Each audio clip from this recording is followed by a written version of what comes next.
From Central Indiana's #1 news source, this is Fox 59 Tonight.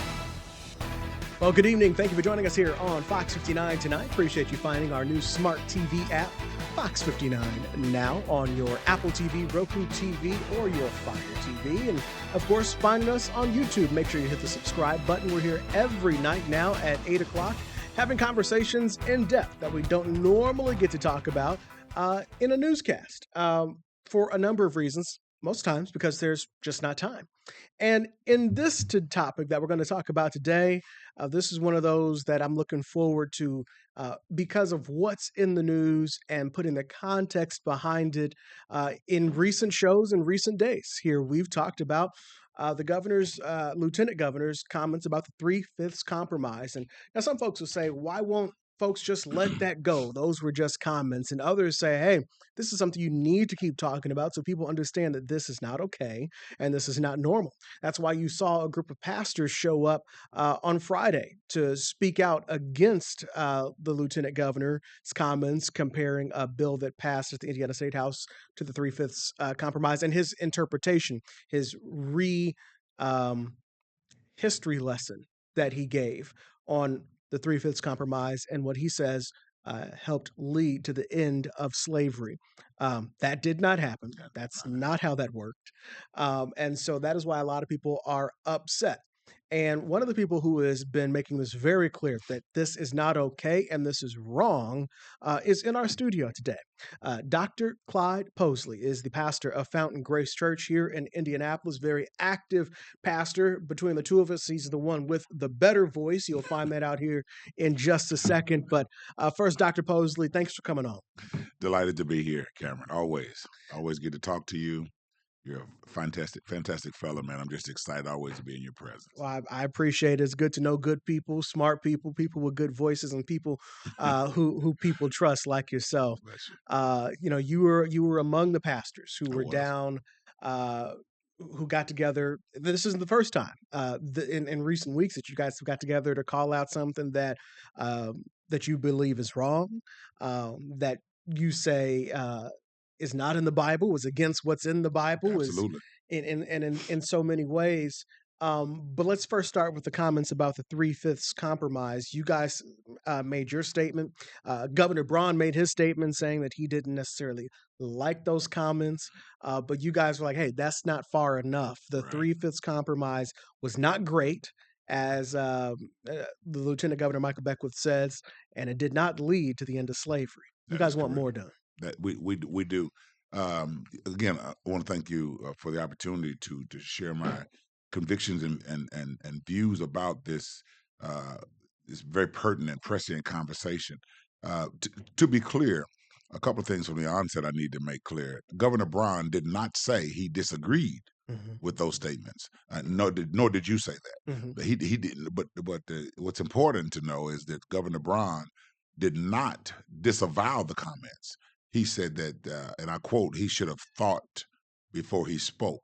That suggests, not to put words in anyone's mouth, but that suggests that you should have said it a different way, which means it suggests a bit of him being complicit with the notion that there was anything good about the 3/5 compromise. It was not. And Lieutenant Governor Pastor Beckwith, shall I say, he's a pastor. He's a youth pastor. But Pastor or Lieutenant Governor Beckwith's notion that you have here on the screen and his explanation is not only historically wrong, but it's an insult to people to resurrect the thingification of people as property. Dr. Martin Luther King talked about in his discussion about personhood, even in his dissertation, he talked about it's dangerous. And he later talked about how dangerous it is to allow yourselves to be thingified, is the term he used, made into property for the purpose of other men's intentions. And you will note, Brandon, something significant that we don't talk about much relative to the history of the formation of the 3/5 compromise up north there in Massachusetts, was that the vote was decided by abolitionists, by Northern which is where the abolitionist movement was coming from. Northern, a governor from Pennsylvania, Rufus King, a representative there at the Congress at this time when this got to the floor, and they agreed. They voted for this 3/5 compromise out of fear of losing the states in the South. Mm-hmm. And so here's the point I'm making. People who had stood against slavery and were saying that they were anti-slavery capitulated to individuals who were pro-slavery and slave owners, viewing land and people as property. The problem is their land meant more to them than the slaves they owned, and so they didn't get credit. They didn't take away credit for the land they owned. They took away credit for the personhood of the slaves they owned. And so, what Beckwith has done is open up an old wound, a wound that in the minds of many blacks on American soil see as one of the greatest insults in history, taxation without representation, or benefit to slave owners for the atrocity of owning slaves, and no voice for the individuals who are being owned. The full quote of what the governor said into this, he said that Braun said he wouldn't have used Beckwith's characterization of the 3/5 compromise. He said, quote, "I'm a believer that you better start thinking about what you're saying before it comes out, so I'll leave it at that." Braun said Beckwith's comments made headlines the wrong way, which takes away from the substance of what you're trying to do in general. There have been more than one time in recent days that Lieutenant Governor Pastor Beckwith has said something that has raised people's eyebrows at the least. And the other thing he recently was asking with Senator Greg Taylor was, should a slave owner get a seat at the table when they're discussing race and all these other things, and equality? And Greg Taylor said, yes, they should. Now, he baited him into that. Sure, but he took the bait. He took the bait. But it again raises eyebrows for people. As you said, this guy is a pastor, a youth pastor, but continues to bring up the ideology or try to represent or try to be the devil's advocate for things that I thought we all agreed were bad, like slavery and slave owners. I'm not asking you to go to judge anybody's faith, but I guess for me, those two numbers don't add up. You don't get two plus two is not 4 in this scenario here. Well, you know, I'm a proponent, and I want to make this quick example so I can make my point. Judging is a component of having the Holy Spirit. Condemning is not. Okay. And I see there a difference. When you condemn someone, you are sealing a fate. You're deciding a punishment based on a conduct you think deserves that punishment. To make judgment is to make discernment. It is to consider in light of the evidence before you, what is before me.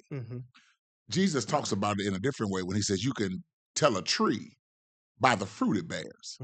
So basically, you can tell, I want you to make a decision about this tree based on what's coming from the tree. Now let's go back to Lieutenant Governor or Pastor Beckwith.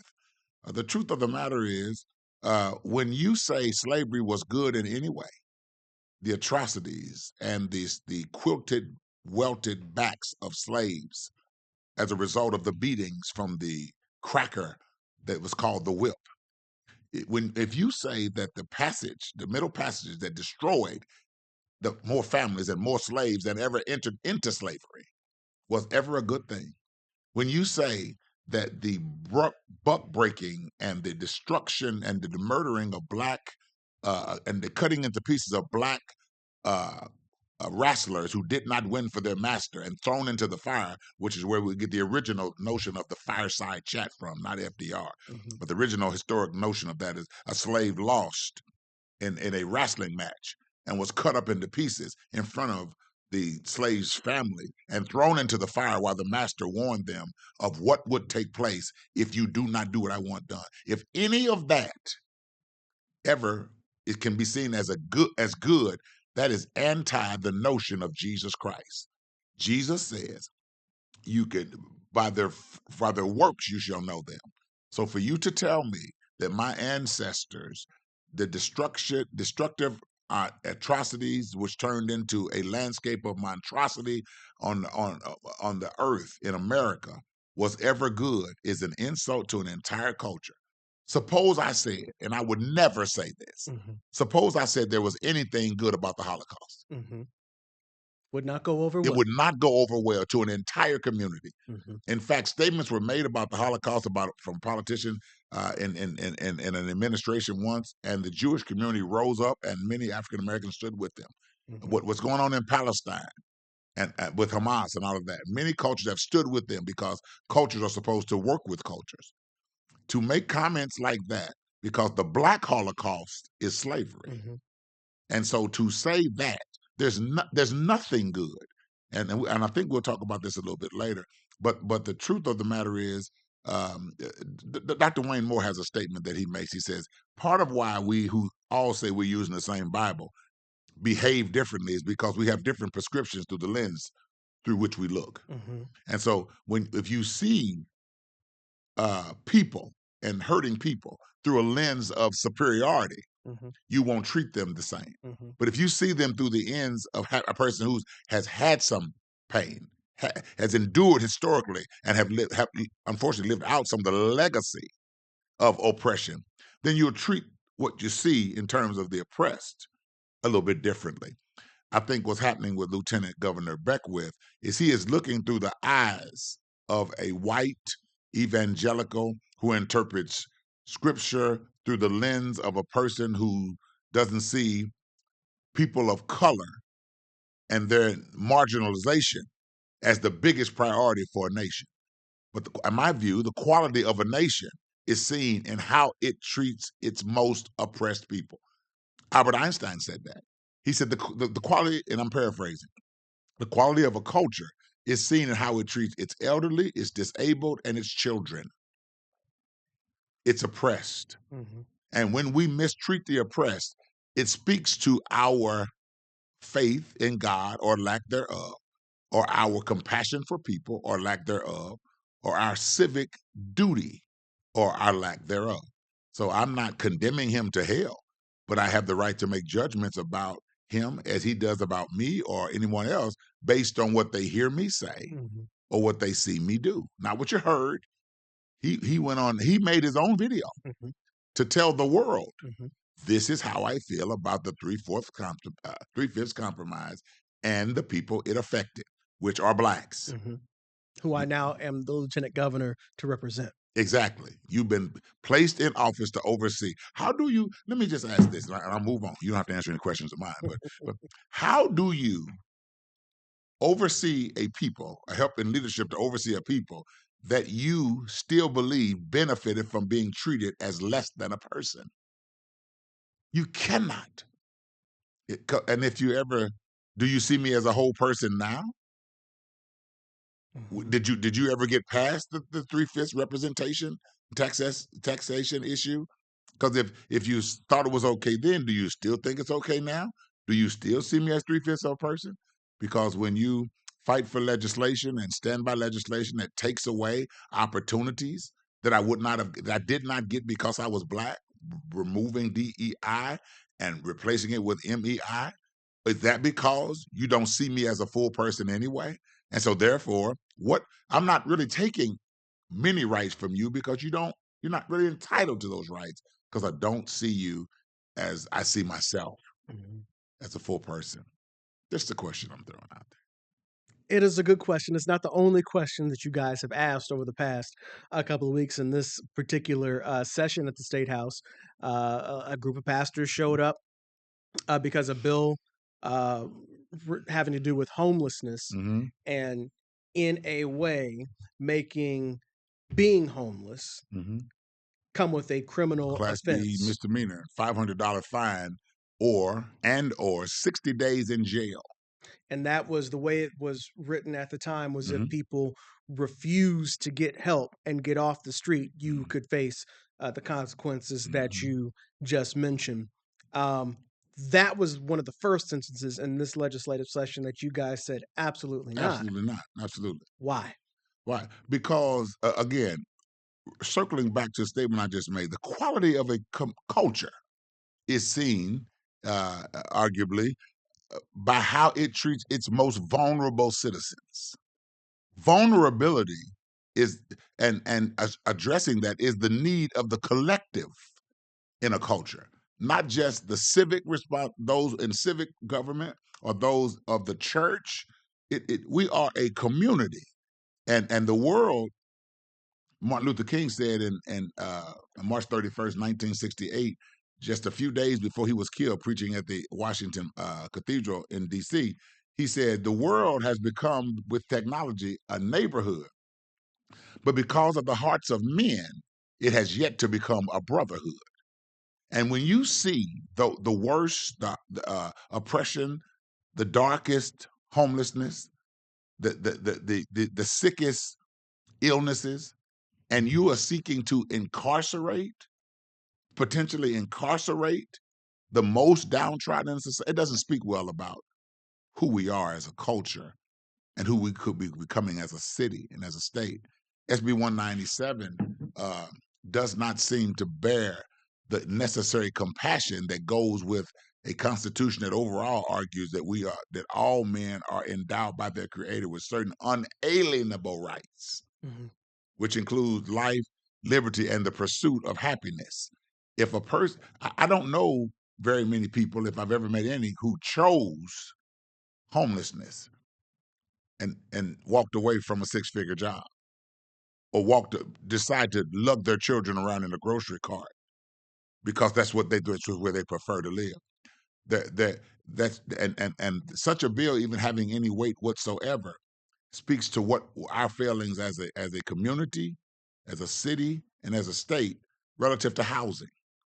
Where's the housing? We are building, and I'm not trying to insult anybody, but these are facts. We're building a $200 million hotel at the airport. What if we built something less of a hotel and built homeless shelters for those instead of even thinking of incarcerating them? What would you say to someone who says, well, that's what I was trying to do. I'm trying to get them to the shelters that we have, and because they refuse, the other option, I guess, would be to go to the other shelter, which is the jail. What would you say to somebody who said, this is my way of trying to help? I can never determine any person's motives. I can just watch their behavior. What I can say is there are ancillary issues more often than not attached to homelessness. Sometimes those ancillary issues include, but are not exclusive to, a mental illness, emotional trauma, um, displacement still from COVID. Some are even displaced. People are still struggling to recover from Katrina, and so you cannot simply force or legislate compassion. You have to engage yourself. Compassion is a compound word. The prefix of the word is with. So to really care and show compassion, you must have some empathy. You must get involved with what they're doing. When you get involved, you'll discover that maybe their refusal could be from the trauma of the last place they were forced to live in, or the last situation they were forced. We don't know. Parents die. COVID devastated our entire country. Were they working? Were they solvent? Did they have a job? Why are they homeless? And the bigger question is, Cameron, do we have the resources to find out? Because if we're not taking the steps that we can to find out what their needs are, then to incarceration without knowing the issues is a bridge too far. Well, and on top of that, it is also that is that person's record. Yeah. And so there are people who are homeless who don't have a criminal record. And that's right. And now they will. And they would. They would, yeah. And so now later, let's say they get out of this chapter of their life where they are homeless. Now why do you have this on your criminal record? Right. Now they have to explain that. Now you're perpetuating the notion and likelihood that they will be homeless again. Now and where would they get $500 from? for a fine. Mm-hmm. Where would so they spend 60 days in jail, and many of them have their children out there. So now the kids Mm-hmm. are in the system, Mm-hmm. and now the children are traumatized, Mm-hmm. and when they and displaced. So after the 60 days, if they go to jail, where are my kids? Mm-hmm. Where are we going now? I'm back out. They're not going to release them to me. So now you created a further wound. Now my kids are gone, taken forever. Well, Mm-hmm. some might say, well, they weren't able to take care of their kids in the first place. A child would rather be in trauma with their parent than to never have them at all. We have to help families and groups. I'm a part of an organization called Smart Family Development, and that's part of what we do. I sit as the chairman of the board over that, and it's part of what we do. We try to help displaced families reconnect and fight whatever the multiplicity of dysfunctions that often have led to their homelessness. And we can't fix it all. Mm-hmm. We can swing at most of it. Is there well, first, before I get into the next topic, is there was there a response that you guys felt was adequate with the homeless bill that was being proposed? You guys are still waiting for more from Beckwith and Braun, but on this one, how'd you feel? I don't know if I kind of work with a group of pastors, and I don't want to speak for all of them, but I will say this: no, we're not satisfied with that. I know that with the response, I know that the city, the council is bringing up some legislations within themselves, creating a bill of rights for the homeless, Mm-hmm. and until that's fully completed, I want to reserve, and see how that pans out. I want to reserve judgment, but I will say this: any effort among civic government that to eradicate the issue of homelessness and address the issue that includes incarceration, Mm-hmm. faith leaders in Indianapolis, by and large, are not going to be satisfied with that. All right, we're going to continue this conversation. We're going to take a quick break, though, and we'll continue talking about state and church, two things that are usually separate, except, of course, at election time. There's always a politician and a church then.